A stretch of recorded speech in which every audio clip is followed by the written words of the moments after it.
2021 had to be the craziest real estate year I have ever had in the 15 years, it's maybe 14 years, I've been in real estate. I host a live stream every single Sunday, and I followed these headlines throughout the year. And I want to share them with you in real time so we can document this as a part of history of what actually happened in the time that it happened in real estate for 2021. So come along with me. And this is crash, crash, crash, crash. Everybody was talking about a crash, crash, crash, crash, crash. And it's no secret that I had done some videos about a real estate crash. And I will say this, Sebastian, there are people that can't wait. Like they're on the edge of their seat. I'll tell you, some first-time home buyers are hoping because the interest rates are so low. And that's what I've been saying. And that's what I'm telling you. There's so many, yes, there will be more inventory, but there are first-time homeowners that are just waiting and there's nothing to purchase. And where they're going, especially in my market, 20 to 50, 30 to $60,000 over list price to get it. I know I brought Rebecca on my channel on Friday, and we talked, the Dallas market's very similar. Maybe not 50,000 over list price, but they're still seeing like 10 to 20,000 over list price for a lot of properties. If you're still concerned about foreclosure rates, I do want to point out that 3% of borrowers, or approximately 264,000 homeowners, are now delinquent on their mortgages. These numbers are not something to be concerned about because they are literally so low in comparison to how many people that need to buy a house right now. We still have tons of people that are waiting for a more affordable housing option. So we're not going to be seeing a wave of foreclosures that were predicted at the end of 2020 going into 2021, as many people were hoping for that were looking for a more affordable housing option. You will not see another housing crash video from me unless there is signs of a housing crash, just to let you know that. Biden is proposing a $15,000 first-time home buyer tax credit. In February, it was announced that there was a possibility that the Biden administration was going to go ahead and do a housing program for people that were buying their first home. These programs have been done in the past, and it sounded like a really good idea, especially for people that were looking to buy their first home, that they could get a little bit of help for a down payment on a house, since homes were so expensive. There were many real estate agents, including myself, and many economists that said this was a very bad idea. I think if you're looking forward to some kind of program, you need to reevaluate. And I literally just answered a comment right before I got on. They were like, you're wrong. There needs to be programs like this or else people wouldn't be able to buy houses or whatever, right? And I corrected them. I said, I disagree. I think in this market, you shouldn't be buying if you're depending on someone else's help.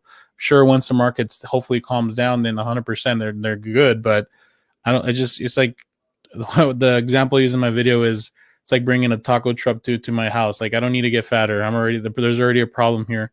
More tacos isn't going to help. As much as I'd love it and people think they want it, you're overstimulating something that's been overstimulated already. Even though these programs did not come into fruition, it doesn't mean that this was necessarily a bad thing for our economy. Australia actually tried this program, and it literally backfired in their face in causing even higher home prices throughout their whole entire country. So it really wasn't a good thing. I'm glad it didn't pass. I don't want to see home prices go up even higher. Even though home buyer programs did not come to fruition, that doesn't mean that people didn't get more creative. The question we got next. Okay, question. How do I asked my agent about pocket listings? And it all came to a head when people were looking for something called pocket listings. Pocket listings are one of those things that we hear talked about on HGTV, and we act like they're this big thing. The reality is they're very hard to find. It's a very time-consuming process to know the sellers who are willing to sell but may not selling. It's usually the efforts of an agent who's pretty serious about their business. That's what you're looking for, right? But for sale by owners are pocket listings that anybody can find just sitting around. One thing I would like to note about this pocket listing deal that went around that was such a hot thing in 2021, the National Association of Realtors put a big in that. They stopped the whole thing. Now, some real estate agents have made their whole entire real estate business around pocket listings. So they're extremely ticked the National Association of Realtors took their step to say, you know what, we're not going to do this anymore. It was something I agreed with the National Association of Realtors. I do not believe that they should have these pocket listings that they hold back from the market that people can compete on. What do you think? I want to know your opinion about it, because I didn't think it was a very good practice. I never performed this kind of practice. And I do believe they did the right thing to remove this kind of practice from the real estate business. All right, Steve Martinez says, I'm in Chicago, Illinois. I got a 2-unit I bought in 2017. Should I sell now? I have no mortgage. I think it's worth about $200,000. Now, the real estate market isn't just comprised of buying and selling homes or pocket listings. We have a rental market that has gone absolutely crazy in 2021. If you're renting it out, you're making a profit off of it. Like we were saying, that rental prices are really high right now as well. They've been increasing. There's a shortage on rentals right now as well. So you're probably making a little profit on that. If you got in early, man, and if you're making a nice monthly profit, keep rolling with it. I would never get rid of a cash flowing property. And as rental prices increased all the way through June, there were whispers that the housing market is cooling off. So are you seeing though, is there less offers now in your area that would be for homes? I'm not seeing a huge slowdown. And this is when people were like, oh, this is it. This is crashing. It's crashing. Look, home prices are dropping. Little tiny bit of a slowdown. And that could also be because people are vacationing. They're vaccinated. They're traveling again. So that zero in focus of we got to find a house, we got to find property that happened last summer is vastly different than this summer. So I think we're just going to kind of have to sit back and wait and see a little bit. We expected this, but this is the one thing that people are like, well, less people are buying now, so the houses are going to drop like a rock. It's not happening. No. I mean, it's not happening in the next 6 months. Mark it on the calendar 6 months from now. That would be December 6th. If the prices tank at that time, then I will send you a cup. I'll take that cup. So we're way past December 5th now, and it is 6 months plus some later, and home prices did not crash. Just like I said they would. The only reason I inserted this clip was because in the comment section of that live stream, people were roasting me saying the home prices are definitely cooling off. In my area, they've already gone 30,000 or 20,000 or whatever down. And it couldn't be further from the truth. As we look at the home prices today, they have done nothing but increase since that specific live stream. And I bet you right now, in another 6 months, we're going to be having the same conversation unless some kind of major economic collapse happens. Home prices are going to continue to increase. Roast me again in the comment section. We'll see what happens in another 6 months from now. We can revisit this very clip.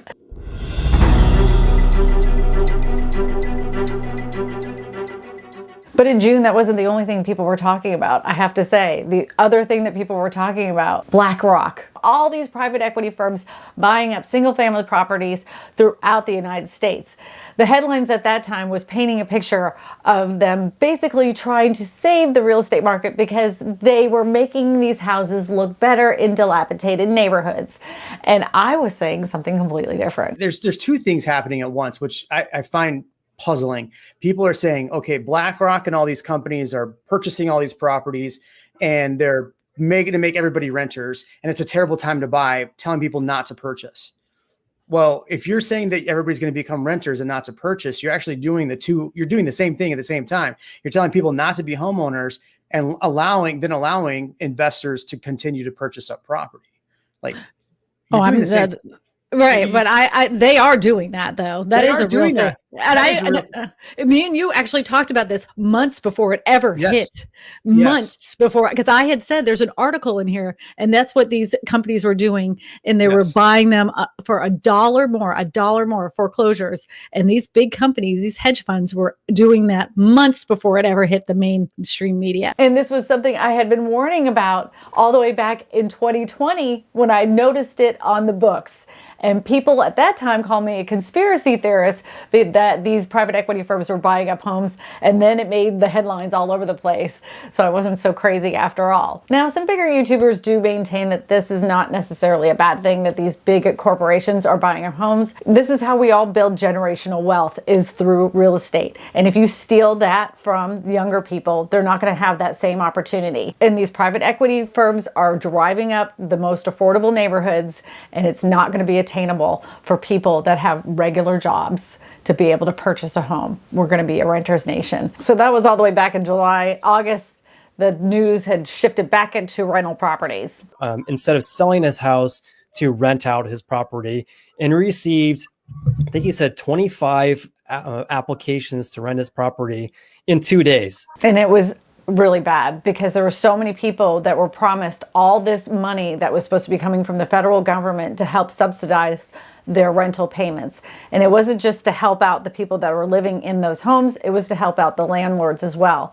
And to this day, all that money has been distributed out to all the states. To obtain that money from the states for people to pay off their rental payments has been an absolute nightmare. It doesn't matter what state you live in, there's a mountain of paperwork and 14 million websites to get it done. And it was really hard on a lot of the smaller landlords throughout the country. I don't know. I just think that Zillow had really, they didn't have a strong plan. October into November of this year splashed the headlines of Zillow. I mean, some of the articles I've read is, well, we figured we'd hired a bunch of smart kids that were looking at data, and they said that these are the areas we should go into, and we should buy these houses for this much, and nothing beats feet on the street. And that's what they didn't have. And so there's a lot of speculation around exactly what Zillow has done. But I think we as agents all knew that it was a losing proposition, and it shows in the financial data that they have. They weren't making money.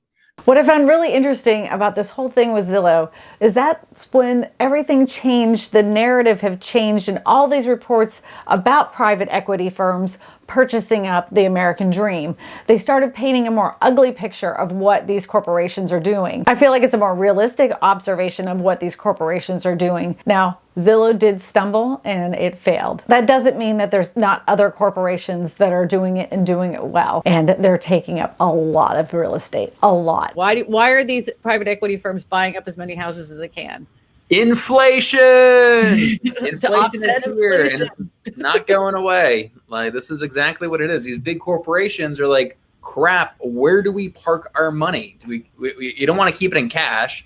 They don't want to, maybe they want to stick a little bit in the stock market, but real estate is a very secure, appreciating asset. It's just a great place to stick your money, especially residential real estate. And these people, they buy hundreds and thousands of residential homes just to kind of have that on their balance sheet and protect them against inflation and actually benefit from inflation. Now we're into December of 2021, and I can't see anything causing a crash or correction or collapse of the housing market. And I know many of you watch videos like that. This year is a little bit different when it comes to interest rates. The Fed announced they are going to be making them higher. The supply of houses is still really bad. We still do not have enough houses on the market in order to satisfy the demand of homes that need to be built. The good news is some home builders are saying that they're going to be able to put more houses on the market. With supply chain issues though, that could still be a problem, and it's not going to allow for home prices to drop anytime soon. If anything's going to cause home prices to drop at this time, it's going to be some major collapse of the economy somewhere else in order for home prices to collapse. So as it stands right now, unless everybody decided to put their house on the market, home prices are not gonna fall. And I know interest rates going up seems to be the thing that might cause home prices to go down, but that's really not gonna help you, especially if you're getting a mortgage, because you'll be paying more to the bank. One way or the other, you're gonna be paying more. But with the shortage of supply of homes on the market right now, even if the interest rates were to go up, that doesn't mean that home prices are going to tank in the water. Your payments are going to go up. The housing prices may not tank. I think the biggest concern that we still need to be addressing, and I've been saying this and shouting it from the rooftops for the past year and a half, is the affordability crisis. We had an affordability crisis go way before 2021. Hopefully in 2022, all of us can get together and have this moment with our local officials to allow for better zoning and a lot less bureaucracy so we can get a lot more houses built and not allow as many corporations to buy up these new houses. We can all do this. The power of the vote is very important. If there's anything that we've learned since the hanging Chad days to now, is your vote really does matter. Let's make 2022 the year that our voices are heard so loudly that the politicians can't squash it anymore. And I'll say, though, there's another investor interest that's going to work in our favor, which is investors looking at those private mortgage-backed securities, not quite fully stepping into the Fed's shoes, but certainly bringing some positive pressure downward on rates as they look to buy. So there's pros and cons, but 2022 seems like it's shaping up to be a strong seller's market again. perhaps not quite as strong in some ways as 2021, but we're seeing a lot of strong fundamentals. So 2021 was a freaking insane year when it came to the real estate market, and I predict that 2022 is going to be equally as insane. I still don't believe there's going to be a housing crash or collapse of the housing market. If you think I'm wrong, please let me know in the comments section, and let me know what it is exactly you think is going to cause the housing market to collapse. I still say it's an affordability issue. To watch this videos about the home affordability crisis here in the United States, go ahead and click this video right here.